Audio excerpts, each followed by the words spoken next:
प्रेम सनातन।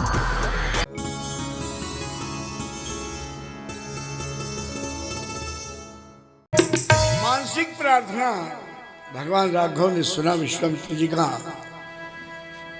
और बहुत लड़ झगड़ने के बाद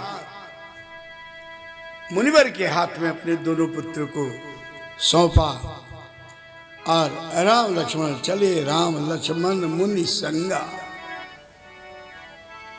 जैसे आश्रम में प्रवेश करते हैं ऐसे काली सी घटा बनाने का, मारो मारो यही है तड़का। कल तड़का बंद हो गया और कुछ दिन भगवान जुगल जुड़ी रही, यहाँ दोनों भाई रहे। मुनियों को खूब आनंद प्रसन्नता अभय दान दिया और सब व्योम वातावरण जब शांत हो गया तो गुरु जी ने कहा कि राम, हम तुम्हें लाए थे जिस कार्य से वो तो हो गया। यहां से अयोध्या बहुत दूर है, जनकपुर बहुत नजदीक है। तो जनकपुर में एक यज्ञ हो रहा है, चलो हम लोग भी कौतुक तमाशा देखे आए। तो वह एक कुतूहल बस, विनोद बस दोनों भाई प्रस्थान करते हैं गुरु जी के साथ देखने के लिए, दर्शन देखने के लिए। कोई तोड़ने ताड़े का कार्यक्रम नहीं है। श्री राम जय राम। और जनकपुर पहुंचते हैं और एक बड़ी सुंदर सी अमराई अम्र वाटिका,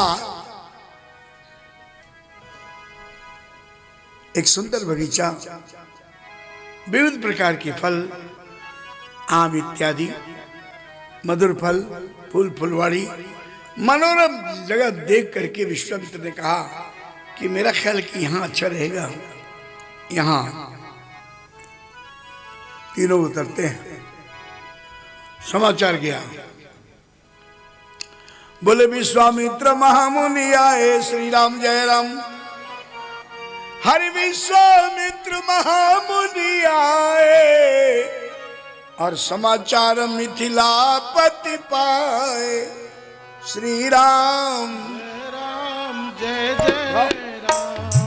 श्री राम जय राम जय जय राम। श्री राम जय राम जय जय राम। श्री राम जय राम जय जय राम। राम जी, लक्ष्मण जी गुरु की व्यवस्था करके और फिर सवेरे कल फूल की जरूरत पड़ेगी, यहाँ कहाँ है फुलवाड़ी, ये देखने के लिए दोनों भाई गए। और इसी मध्य में विदेहराज जनकराज जनक जी पधारते हैं ब्राह्मणों के समाज के साथ।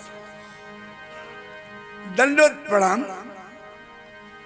यही अवसर आए दो भाई।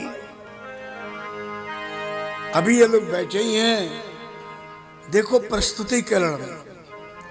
अगर विश्वामित्र और राम लक्ष्मण तीनों होते तो जनक जी आते और मर्यादा अनुसार इनको खड़ा होना चाहिए। फुलवाड़ी में भेज दिया।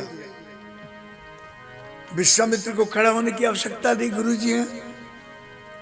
आए, दंडवत प्रणाम हुआ और बैठे। अभी बैठे ही थे, इतने में राम लक्ष्मण वहां पर आते हैं और इस मंगलमय स्वरूप को देखकर दोनों ही जनक जी के साथ सबके सब उठ के खड़े हो गए। गुरु जी ने बुलाया, अपने पास बैठाया और राम को देखते ही जनक जी की स्थिति बड़ी विचित्र हो गई। बरबस ब्रह्म सुखई मन त्यागा। ब्रह्म का आनंद लेने वाले, निर्गुण में विचरण करने वाले, बोले महाराज ये दोनों कौन है आपके साथ?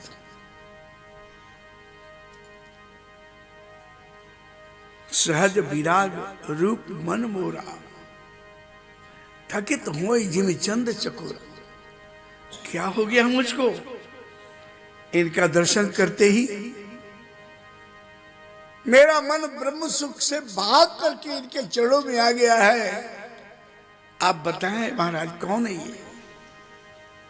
कहो नाथ सुंदर दो बालक, ये कौन है? मुनि कुल तिलक की कुल पालक। यहां उल्टा पूछ गए, प्रश्न उल्टा हो गया। जादूगर की जादू चल चुकी है। बोले ये मुनिकुल तिलक या नृपकुल पालक, किसी राजा के पाले हुए बच्चे हैं ये, या किसी मुनि का तिलक लगा करके अडॉप्ट किया हुआ कोई पुत्र है ये उल्टा हो गया था। परंपरा है कि ऋषि लोग पालते हैं, हम लोग पालते हैं। मेरे गुरुजी ने भी मुझे पाला था जब मैं 8-9 साल का था, तब से खूब दुलार प्यार, कभी स्मृति नहीं हुई पीछे जो छोड़कर आए थे दुनिया, माता पिता भाई बहन, इतना वात्सल्य दुलार प्यार अब विश्वामित्र भी तो कर ही रहे हैं ना। तो उनके भगवान के दर्शन करने के बाद विदेह होशो आवाज खो बैठे और उन्होंने कहा कि मुनि कुल तिलक, संत लोग ऋषि लोग पालते हैं, प्रशिक्षित करते हैं और उनको दीक्षित करते हैं, शिष्य बनाते हैं। शिष्य बनने के बाद विरासत पे, प्रॉपर्टी में, धन में, खजाना में उनको ज्ञान वैराग्य भक्ति गुरु के द्वारा प्राप्त होता है। और राजा लोग जिनको पुत्र नहीं होता वो किसी के भी पुत्र को लेकर के तिलक लगा करके अपना उत्तराधिकारी घोषित करते हैं। साधुओं के यहाँ पालने की परंपरा है और राजाओं के यहाँ तिलक लगा करके राजगद्दी देते हैं, ये परंपरा चली आ रही है। बाबा उल्ट हो गए,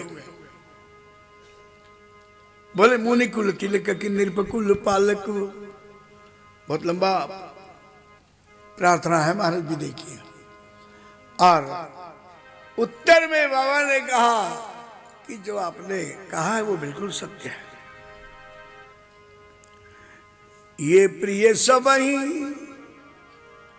जहां लगी प्राणी, सिवाय भगवान के कोई और नहीं हो सकता।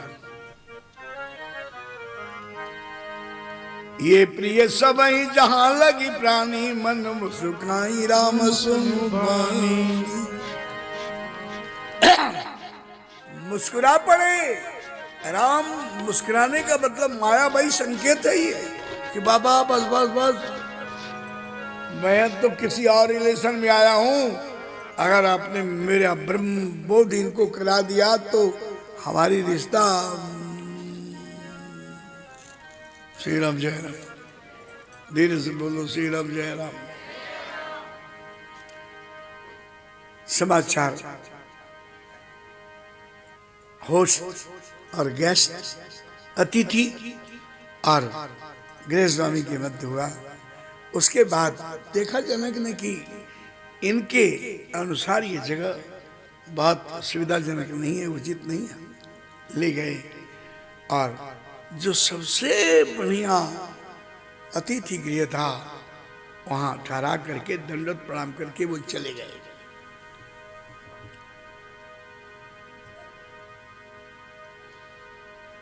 राम जी बैठे, बड़े मुश्किल से 3-4 घंटा निकला है। प्रभु जानते हैं कि मेरी आदि शक्ति जही जगह उपजाया सो अवतरी मोर यह माया, और यहाँ वो आ चुकी हैं और मेरा ब्याह भी यहाँ होने वाला है। प्रभु अंतर्यामी, ये तो प्लान पहले बन चुकी है। फिर उन्होंने कहा कि जरा एक बार नगर अवलोकन तो कर लें, बड़ी तारीफ सुनते थे विदेह नगर की।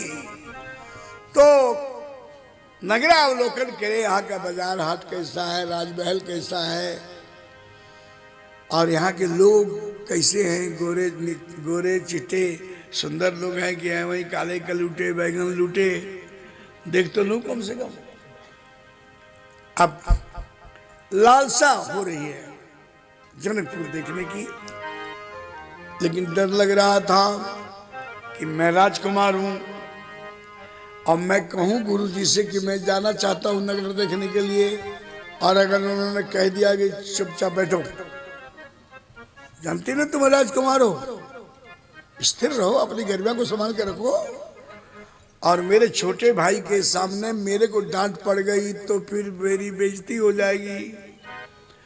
इसलिए राम जी ने अपनी इच्छा प्रकट तो की, लेकिन लक्ष्मण के माध्यम से नाथ लखनपुर देखल चाही, प्रभु नाथ लखनपुर देखल चाही, प्रभु प्रभाव डर प्रगट न कहीं। ये देखना चाहता है मेरा लक्ष्मण, आपसे कह नहीं पा रहा है डर और संकोच के कारण। श्री राम जय राम। देखना कौन चाहता था भाई?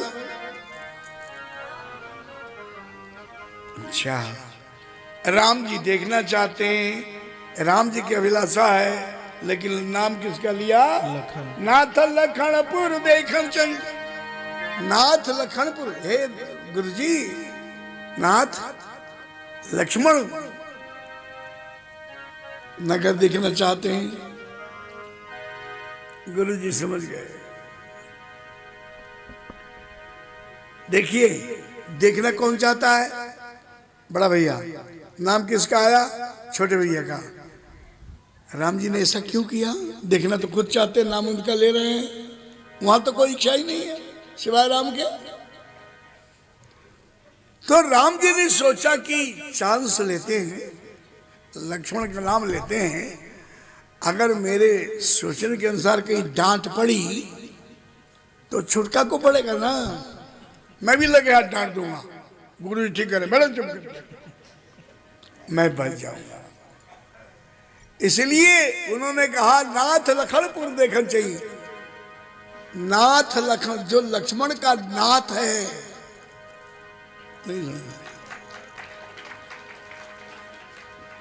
लक्ष्मण का नाथ कौन है? राम है। बोले नाथ लखनपुर देखना चाहिए।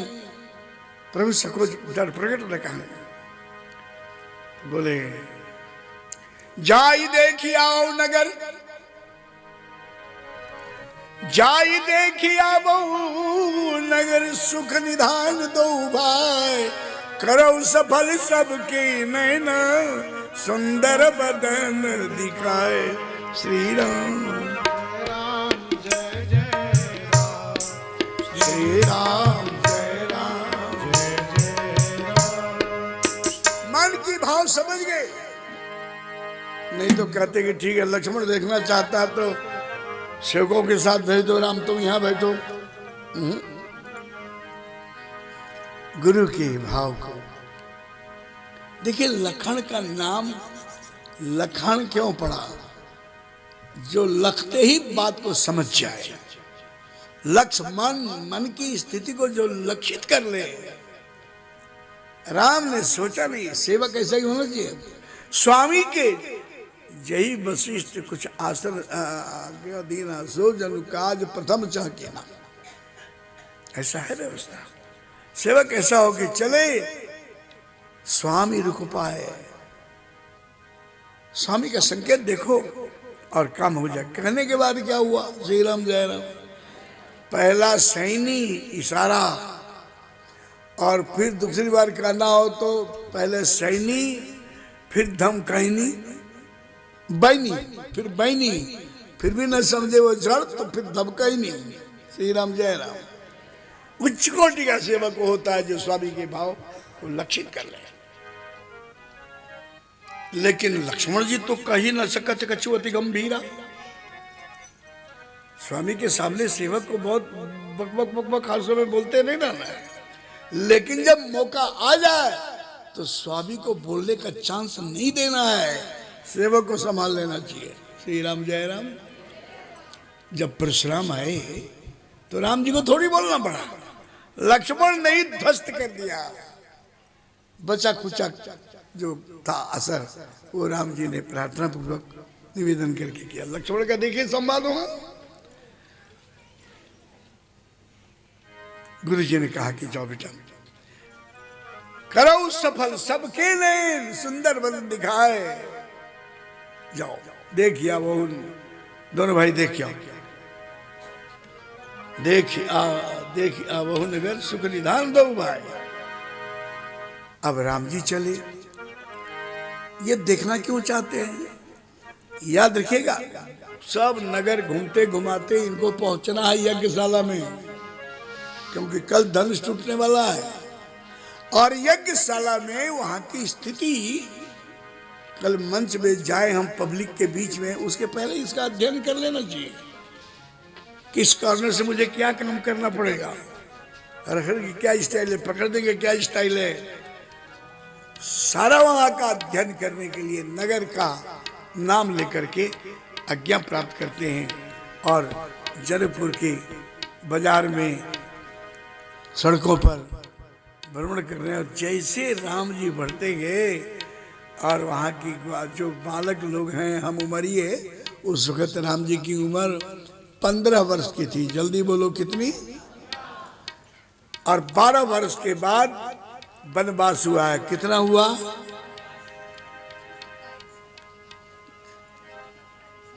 वर्ष 18 के सीए, 27 के राम। 18 वर्ष की किशोरी जी हैं और 27 वर्ष के श्री राम जी। 15 वर्ष का किशोर और लाजही तन शोभा नीरा की कोटि कोटि कम, कोटि कोटि सत काम। आपको मालूम है जब राम जी का वनवास हुआ तो श्रृंगारी को नहीं था, पीत वस्त्र पहरे हुए बलकल, महा उदासी के भेष, तापस भेष विशेष उदासी, अत्यंत अप्रग्रही। लेकिन कुछ लोग होते हैं जो आभूषण और कपड़ा पहनकर सुंदर बनते हैं, और कुछ ऐसी मूर्तें होती है जिनको श्रृंगार पहुंचने के बाद, वस्त्र पहुंचने के बाद वस्त्र सुशोभित हो जाता है। राम जी का जो स्वरूप है वो देखो, गंवार स्त्रियां कह रही हैं। वन यात्रा में जब राम लक्ष्मण जानकी एक गांव के